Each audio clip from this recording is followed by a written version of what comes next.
Hello, friends. This is David Turner. I'm speaking today with my dear friend and former colleague in theological education, John Lillis.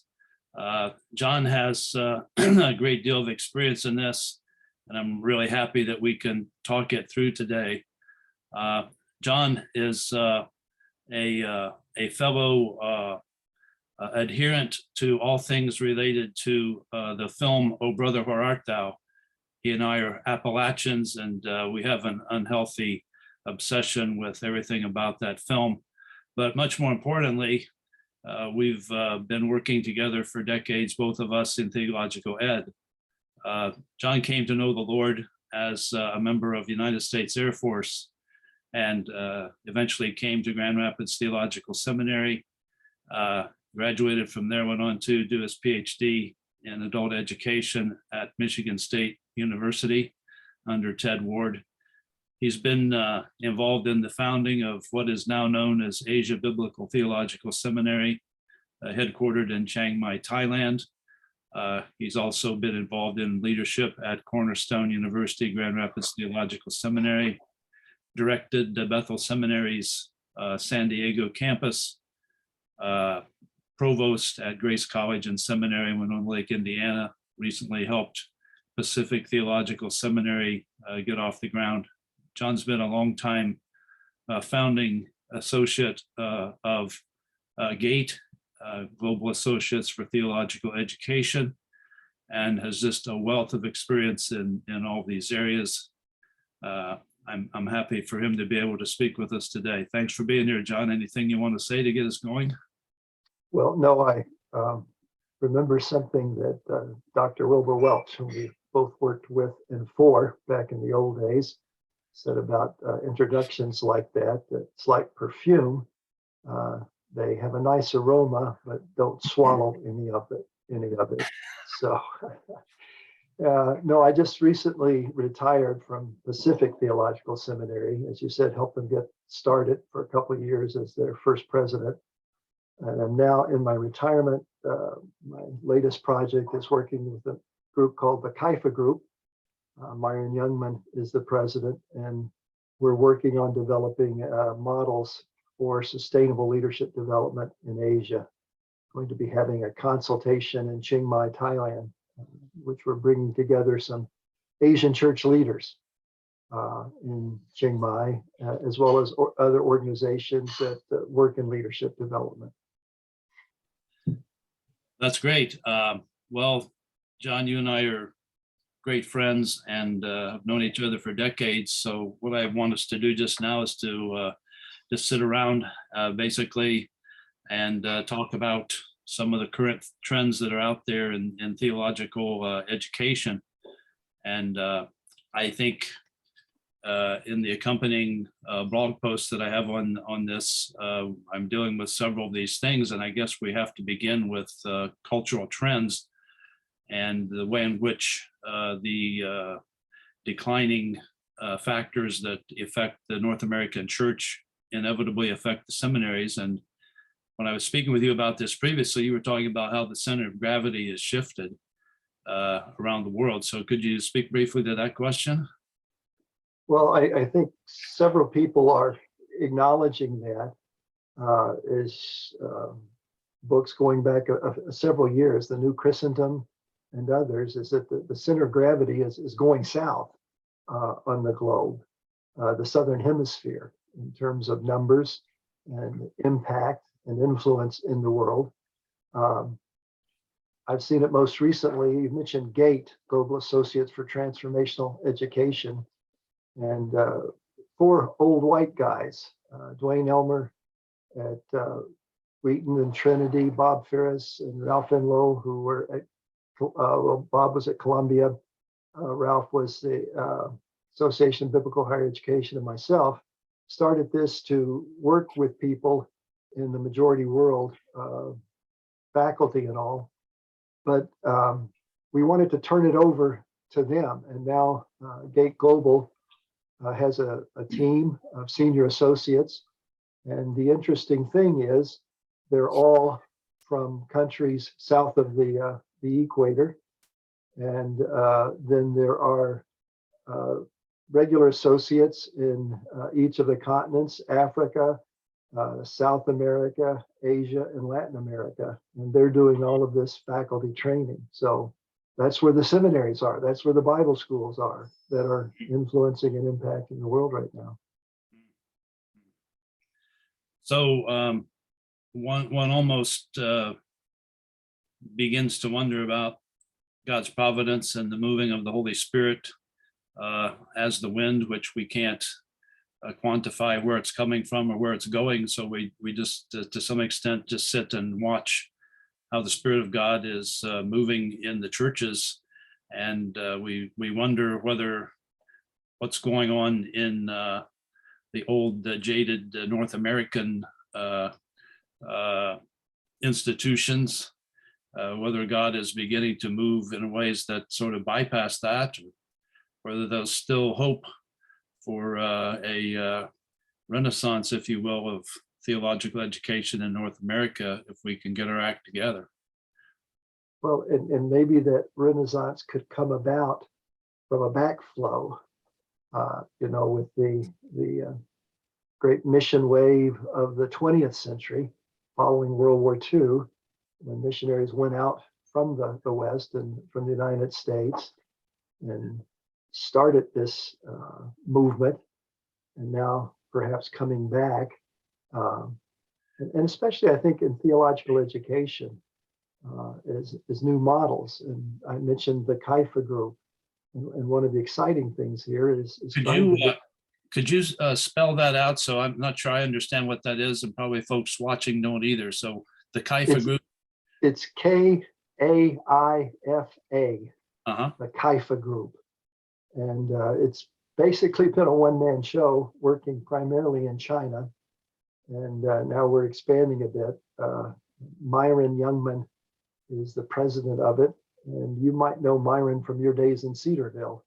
I think he was at Cedarville. You might have predated him, but working in Asia or in China, then expanding a bit. And I've come on board to look at how we can work with people groups that don't have schools and things, but are having churches, and the need to develop some type of sustainable leadership development programs that don't necessarily involve exporting our Western models. So. Yeah. Well, we have a lot to learn from them, I'm sure, if we're willing to watch and to listen and to learn from them.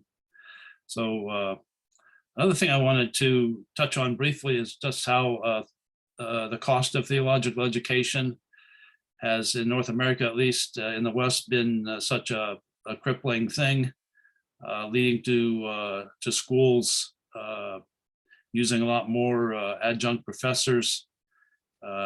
When the adjuncts are practitioners, that adds a great dimension to the classroom, but one is concerned about the academic quality and depth sometimes, particularly at the graduate level.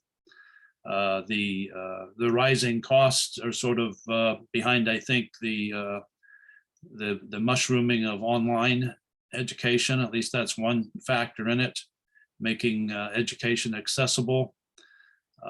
The online version of classes sometimes very difficult to make critical thinking a priority at the academic level, but at the more practical level, difficult to achieve meaningful community of learners in an online class. And in a Christian setting, a community of brothers and sisters who will stay in touch and network with one another for the rest of their lives, difficult to achieve with online.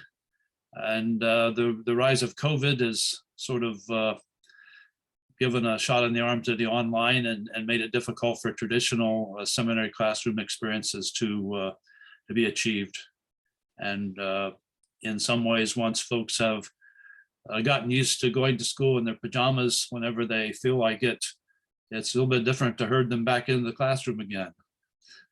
So there's maybe some good things about all that and some concerning things. So what do you think about all that? For me, intellectually, emotionally, it's a mixed bag. I mean, you just said it at the end. There's good things, there's bad things. And with some aspects of it, I want to jump right in and say online education, oh, that's just great. Other aspects of it, I say, oh no, we're missing the point. You began with the whole thing of the cost.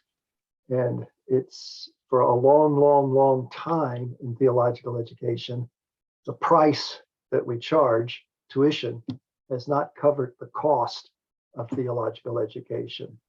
And that gap has increased as we've wanted to pay livable wages and fair and just and reasonable wages to faculty who have paid lots of money to get the advanced degrees that we want in our seminary so that we can have the academic rigor that you've just talked about. So as those wages go up, as we build the facilities that we want to have, then the cost of that education goes up. And one of the problems that we have, and it was Dan Aylshire, who was the longtime president of Asia Association of Theological Schools, I heard him say this, is that we had the price set so low because way back when we started with the schools, the churches subsidized that education because they didn't want the students, the future pastors, to have to pay so much. But then as we got into the 20th century, the mid 20th century, more and more those churches backed out of the support of the seminaries. So suddenly you've got this long time momentum of low tuition rates and rising costs. And so that gap kept increasing and increasing.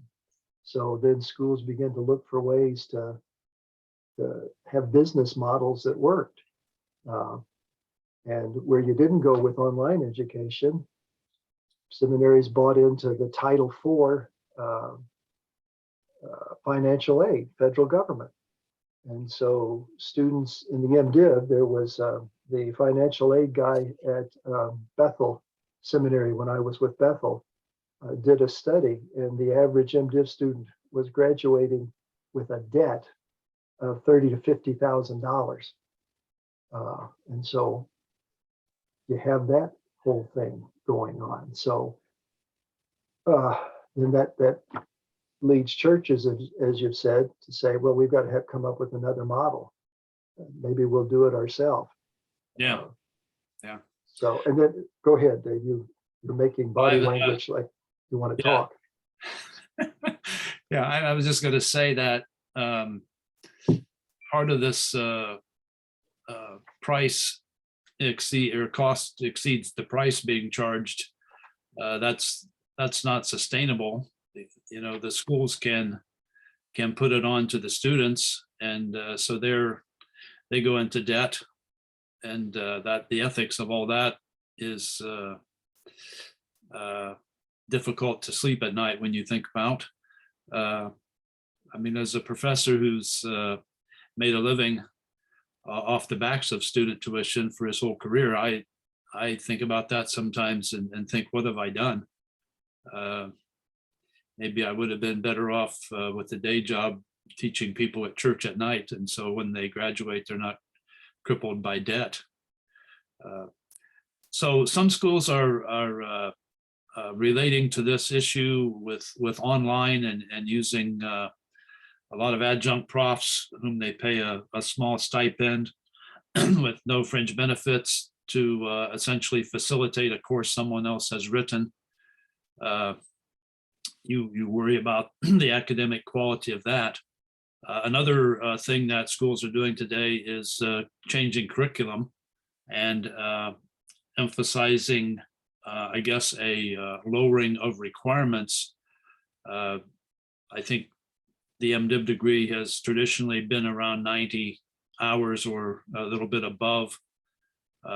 Today, we see lots of schools having already instituted 78-hour MDivs or even 72 hours. And I think ATS has been on board with that. What do you see coming from that? What do you think the result of that can be? Well, let me just say one thing about the hour thing first, is that the 72-hour lower limit has been out there in the ATS literature for some time. It wasn't explicitly stated in the standards, but there was a white paper that explained the standards that said the MDiv must be at least 6 semesters of a full-time graduate load. And then if you went to another place, the full-time graduate load semester was 12 hours. So you do the math, 6 times 12 is 72. Mm-hmm. So that's where people got. And then, I'm glad for every one of the 120 hours I took in my MDiv, because I became a believer in a graduate program in physics. So I had none of the background. So fortunately, I had the GI Bill to help me pay for all of that.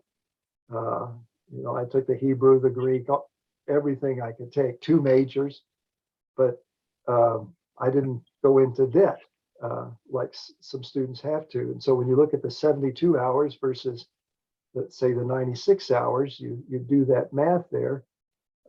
What is that? 96 take away 72 is 24 hours times whatever an hour costs, and that's less debt the student's going to go into. Yeah. So, but then on the other hand, you've got denominations. There are major denominations that say to be ordained, we don't care how many hours the MDiv has, but it's got to have Hebrew and Greek. So, there's that constant tension there. So as you know, I've spent most of my career, I've taught, but I've always taught as an administrator. So I've had to sit down every year and with the spreadsheets and look at the budget and say, okay, how are we going to pay a fair wage?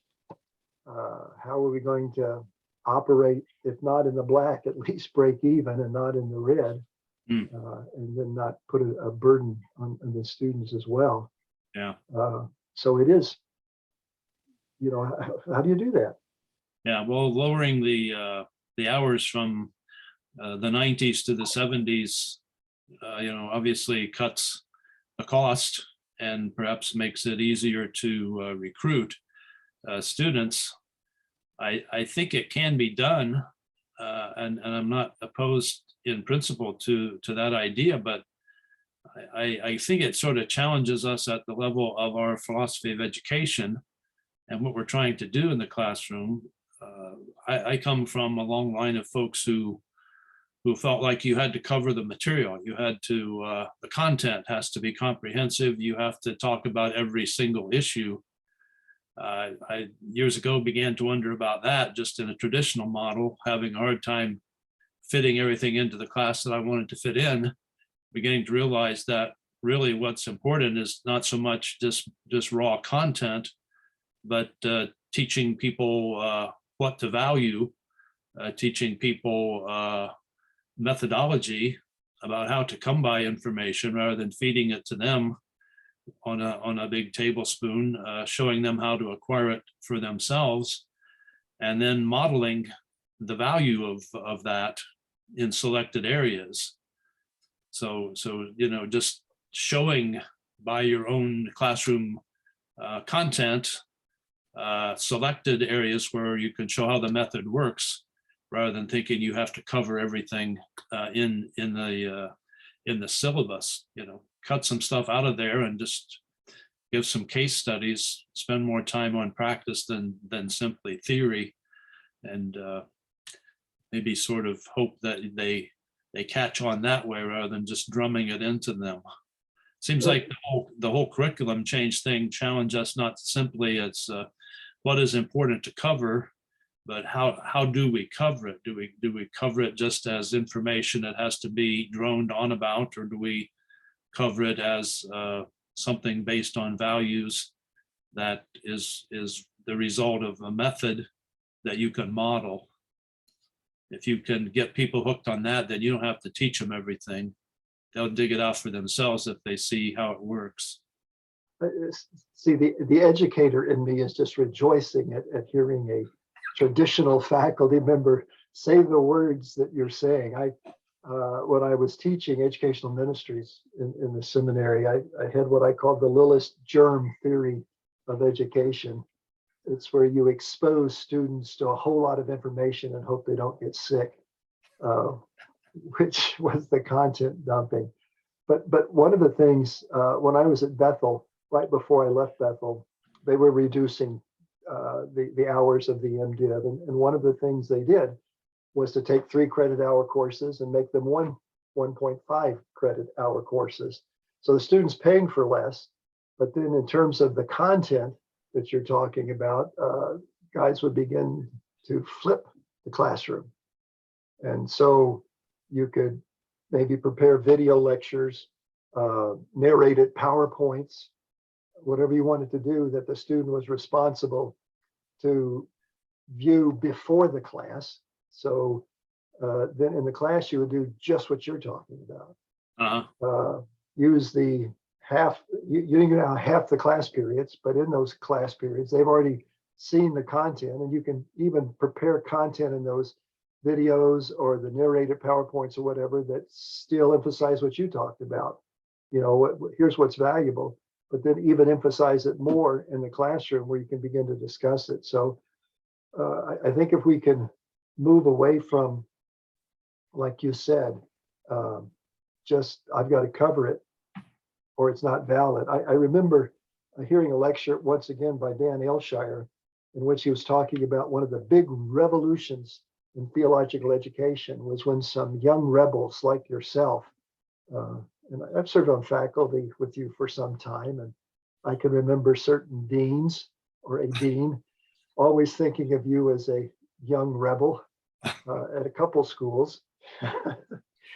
But the young rebels, the theological education was you were to take whatever your discipline was, you were to take the standard, accepted, top of the line textbook or book that had been written in that field, and the class was you just read that book. And the revolution by the rebellious professor was the first time a professor walked in, a young professor, and he had read 2 or 3 books and he had lecture notes. And he lectured in which he had distilled the information. And how dare he do that? How dare he think that his distillation, his synthesis of everything that was out there was superior to reading the one book in class. So, I mean, there's been several evolutions like that throughout the history.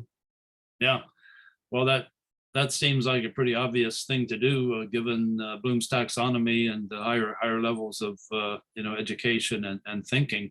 Let me talk about 2 more things briefly in light of all this stew of ingredients that are bubbling right now in theological education. A lot of larger churches are saying, forget it. We'll just train our folks here. So they've essentially gone back to like a model that was in operation before schools were even founded, where you have apprenticeships essentially.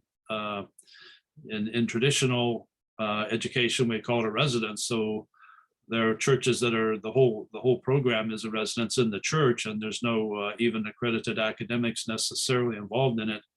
Just a matter of shadowing a pastor and reading books that a pastor is impressed with and gaining ministry competence in that way. That obviously has some good points to it, some weaknesses as well, I'm afraid. Just the eccentricities inevitably of any one individual pastor being cloned into his or her apprentice. That's sort of worrisome.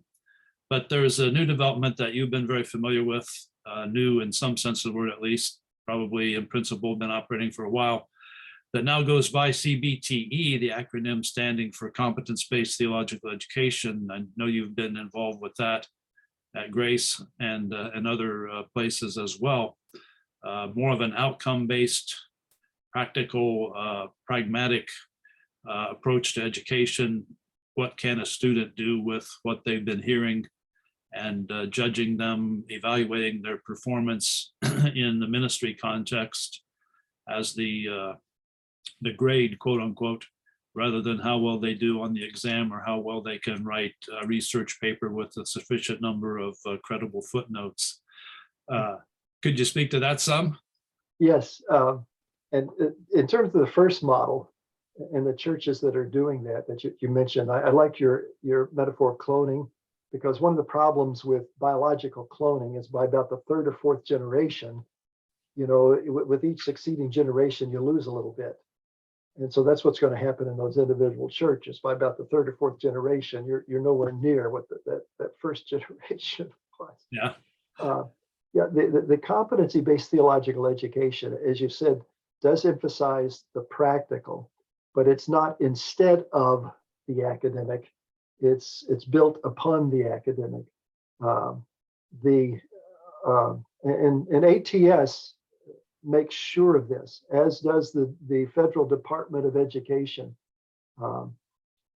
Because you can get Title IV financial aid, federal financial aid for CBE programs, but you've got to jump through a bunch of standards and academic rigorous hoops. But in competency-based theological education, the program we had at Grace, the academic outcomes of the competency-based theological education program at Grace were exactly the same as the resident standard classroom MDiv program. Mm-hmm. It's just that it was delivered in a different way and structured in a different way. The competencies, when we developed it, we spent 18 months meeting with 3 different groups in 3 geographic locations, talking with pastors and saying, what are the competencies that people need to have when they go into ministry? And developed those into 18 overarching competencies, then went back to the faculty and said, okay, let's map our standard MDiv curriculum into those competencies. And as we did that, with each competency, there were learning resources that paralleled the learning resources in the standard MDiv curriculum. And then there were assessment activities that paralleled, in some cases, were the same assessment activities in the standard program. So the competency-based students would do it in the context of ministry. They were in their churches. But they did write papers. They did take grammar exams and things when they got to the languages, but the mastery assessment activity had to always be done in the context of ministry. So whether it was theology, whether it was a language, whether it was exegesis, the final thing was, can you do this in ministry? And at Grace's program, every student had 3 mentors. There was the faculty instructional mentor, depending upon which competency it was, that looked at it from an academic rigor standpoint. Mm-hmm. Then there was a ministry mentor in the church who looked at it from ministry performance. And then there was a formation mentor who looked at it in terms of the impact in the student's life. And all 3 had to pass on this at a B level or higher before the student can move on to the next competency. And so the instructional mentor, the faculty member might say, oh, you got it all right. This is very good. I've seen the manuscript, whatever, the exegesis is good. And the ministry mentor might say, well, the ministry performance was excellent, but the formation mentor might say, you're not living this. And so I'm not passing you on. And I can think of 2 or 3 specific, explicit examples that happened in Grace's program where a student was held up until they got that right. So in many ways, that their program is more rigorous than the classroom program. Mm-hmm. It's not made for everyone because you have to be self-directed in this program. Yeah.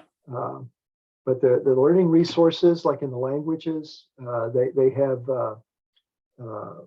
they use Logos as mobile ed, so that it's available, lectures and things on videotape if they want them. There's textbooks, etc. And the faculty mentor has to touch base with that student Yeah. on a regular basis. So And we're using logos just ruins the whole thing because everybody knows they should be using accordance. I knew you were going to say that, but Accordance doesn't have all the resources that Logos does. Yeah. Well, that sounds to me very hopeful. And obviously from where I'm coming from, I would just be concerned about the academic content, but the contextualization of the academic content into ministry skill and performance of ministry and serving, with the information. That's a synthesis that has been difficult to achieve for decades now for me. Let me add one more thing, David. Sure, go ahead. Those churches you mentioned at the beginning that were doing all the training, in the church, we actually partnered with 2 or 3 churches like that. And what happened is we provided the academic platform that had been missing for them. So it was a wonderful marriage, a wonderful partnership that brought the academic platform, and ATS accredited. Yeah. ATS accredited. So. Well, I think the marriage metaphor is a good one for that. So let's turn to this new book that folks are speaking about that addresses theological education by Mark Young. It's called The Hope of the Gospel, Theological Education and the Next Evangelicalism, published this year by Erdman's. I've looked just at some reviews of the book. I have not read the book, but it seems that Young is calling us to account in light of the history of the current evangelical movement, going back through the so-called new evangelicalism of the 50s and 60s as a response to fundamentalism, which was a response to the fundamentalist modernist controversy, which, you go way back. So it seems like he has historical perspective, and he seems to be quite well aware of what's going on in the world around us, the entire world, the shift of gravity, as you put it. And a very healthy, I think, awareness of our need to depend on the Holy Spirit seems to be a piece of that book. But mainly just saying to us, we need to figure out a way to take our exegetical information and our theological prowess and just direct it all focused into preparing people to do ministry based on our cruciform identity in Christ, rather than just as understanding what has been done in the past with all of our academic info. How do we direct it to the future?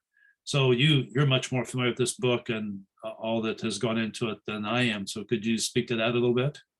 Let me just briefly. Young feels that in evangelicalism today in the United States, and as a consequence, evangelical theological education has gotten derailed. We've become, our Christianity has been more focused on politics, and read here, very conservative, right-wing, dare I say, Republican politics, and we've lost, and hence the title of the book, The Hope of the Gospel.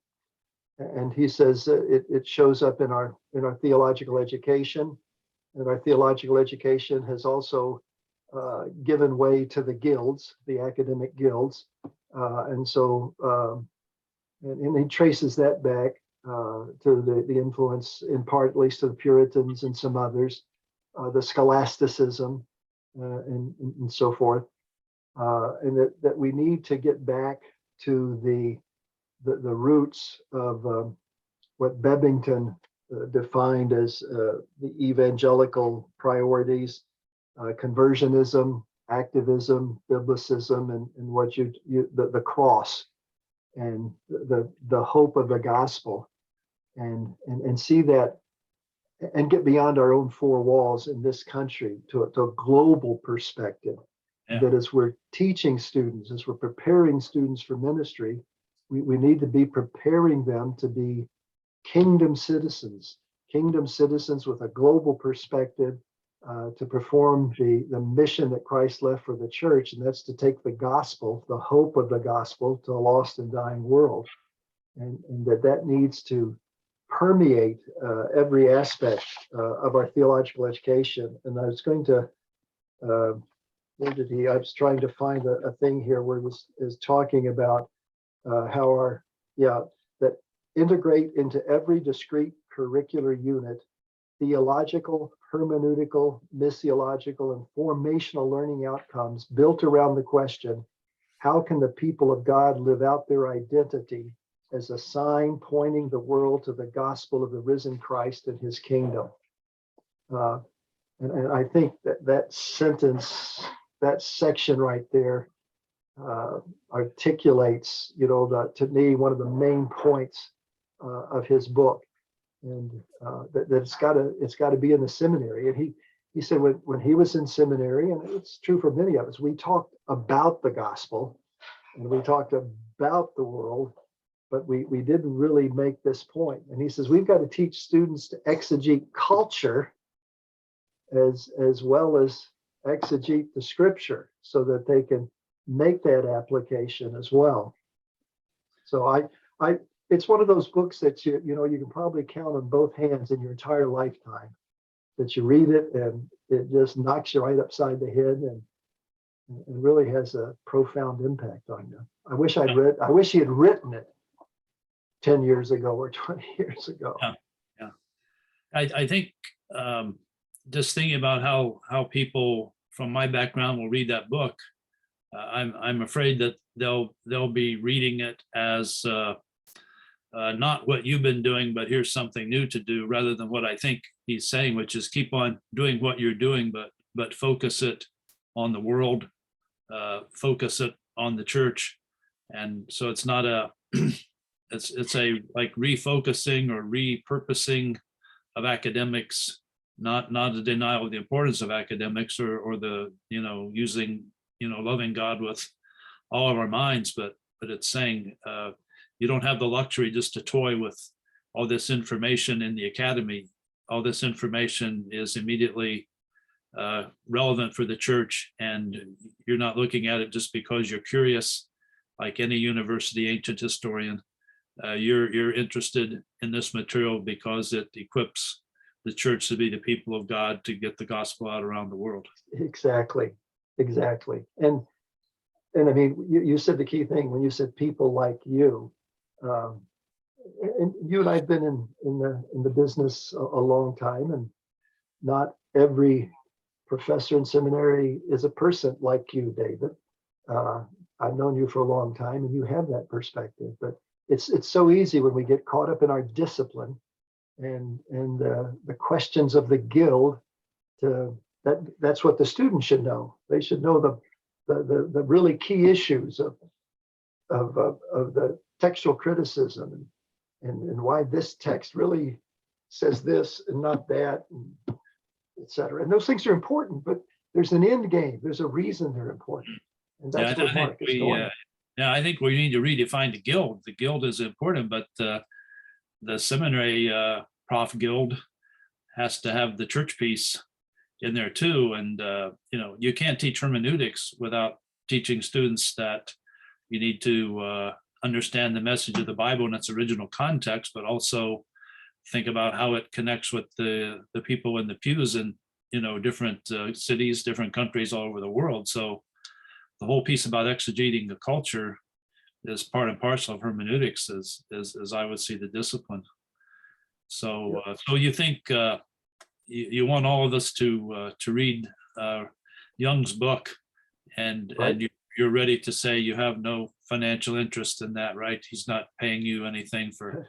Not a word. I know Mark and have known him for some time. He's currently the president at Denver Seminary, and I can show you the cover if you would like. Very quickly here. Let me. Yeah, go ahead and pop that up. Okay, just a second. I always screw this up, and I've done that. Hang on. You and me both. Okay. Okay, share. Well, there you are. Now let me bring that up. There we go. Okay, Is that up there? Yeah, yeah, we got it. Yeah. okay. I will So stop sharing. this is a 2022 William B. Erdman's publication, Right, and has been very well received. So probably a good read for anyone who would like to pursue this further. right. I will stop sharing. Yeah. There we go. So just to wrap this up, in my post, I'm trying to say that we need to get the church and the seminary together, and how that will look differently with denominationally based seminaries versus seminaries that are multi-denominationally backed. Some seminaries have organizational formal ties to churches, other seminaries do not. Just the idea that we have to get the seminary to grasp that Jesus promised to build the church, not the seminary. And seminaries as institutions come and go, just like, unfortunately, local congregations of the church come and go. Jesus promised to build the church is the basis of all of this. The gravity shifting from the north to the south perhaps is part of how he's building the church.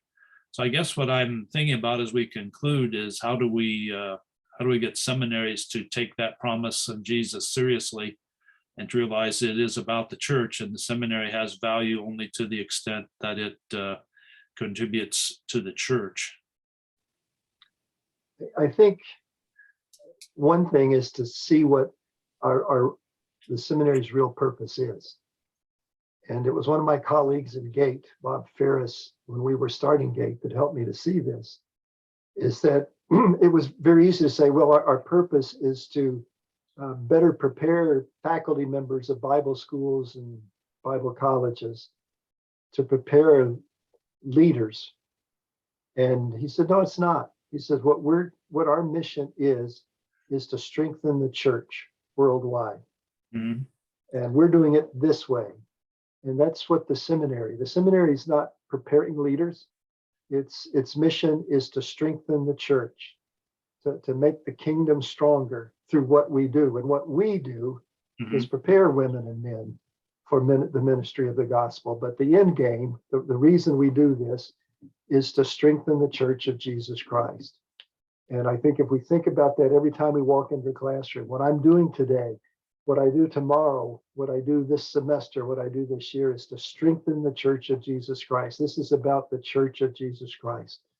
And I don't think we do that. I mean, and that's one of the things that I appreciated about that quote that I read by Mark. He says that, every discipline, every class needs to have those elements in it. So that would say that in a seminary, every faculty person does not necessarily have to be an ordained minister of the clergy, but has to be a person of the church, has to be a person who is committed to the church and is not just teaching at a seminary because that's a way to get paid for doing my academic work, but a person who understands their role at a seminary is to equip people to serve in the church. And I was thinking about how this also relates to curriculum, that how the revolution, whatever you want to call it, in curriculum, the lessening of the requirements for the MDiv requires everything to be included or excluded based on the degree to which it equips people for ministry in the church. And I was thinking about just the administrative side of things in seminaries, how the administration of seminaries has to be one of their main tasks is not simply to raise funds, but to make networks that last with important pastors, so that there is a way to connect the seminary students to churches. And it seemed to me that people who are elected to the board of trustees of seminaries would be especially crucial in this, that people who become trustees of schools ought to be people who believe in what the seminary is doing and who are active in the church, well connected in the church, either as pastors or lay folks who are doing that work of ministry and who see the value of the seminary. So I don't know, there's just so many things one could say, but it seems to me those areas are areas that need to be looked at for the seminary to have a future. So I guess I'm wondering whether it really is the end of the seminary as we know it, and whether we should feel fine. Does it really matter if the end of the seminary, as emphasis on as we know it? Yeah, I was going to say much earlier, the problem with those just pure church models is they're not efficient. There's a lot bigger need than just that local churches need for leadership. There's leadership needs in churches that aren't big enough to do that. And that's why seminaries came about, is it's much more efficient to have one Dave Turner providing New Testament education for students from many churches. So yeah, the seminary in some form, that centralized platform in some form, needs to exist. Now, maybe it's a platform that sends out the education through CBTE, through online, whatever, but there's still some aspects of it that needs to still be there, where it's not just the delivery of content, which is what online can degenerate into if you're not careful. You don't maintain, in my mind, the formational aspect of it entirely. And so the seminary, maybe not as we know it, David, but that centralized garden. I mean, the Council of Trent, that came about because the universities that had originally started to prepare priests weren't preparing priests. There was no formational aspect. And so the Council of Trent said we need, in Latin, a seminarium, a garden where we can bring these priest candidates and nurture them, form them for the work of the ministry. So that has to be there some way. And I mean, there is some aspect we could do it virtually, like you and I are doing right now. In the old days, we would have sat around the table and had this conversation, and there'd been a video camera off to the side. You're sitting in the north part of the town, and I'm sitting in the south part of the town. I was just thinking this morning about how I guess it's been 40 years ago now, 35 anyway, that at GRTS we were involved in a very cutting edge program called what was it called? MRE in Ministry degree. I think you and Paul Beals were sort of instrumental in putting that together.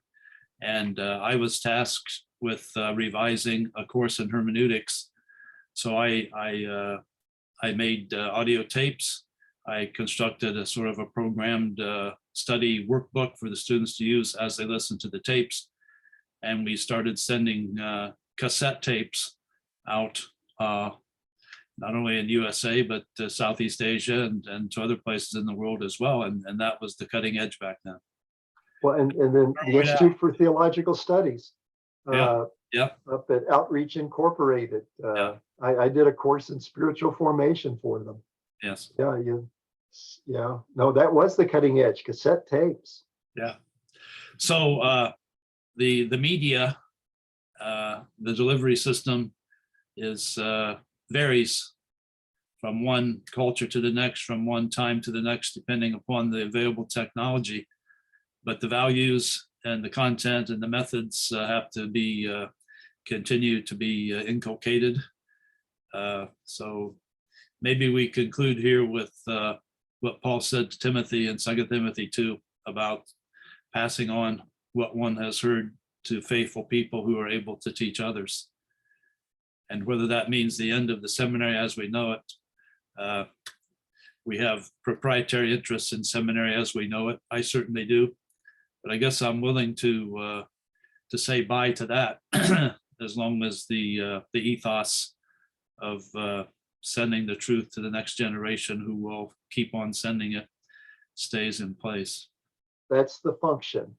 And the form has varied widely over the last 22 centuries. So, Yeah.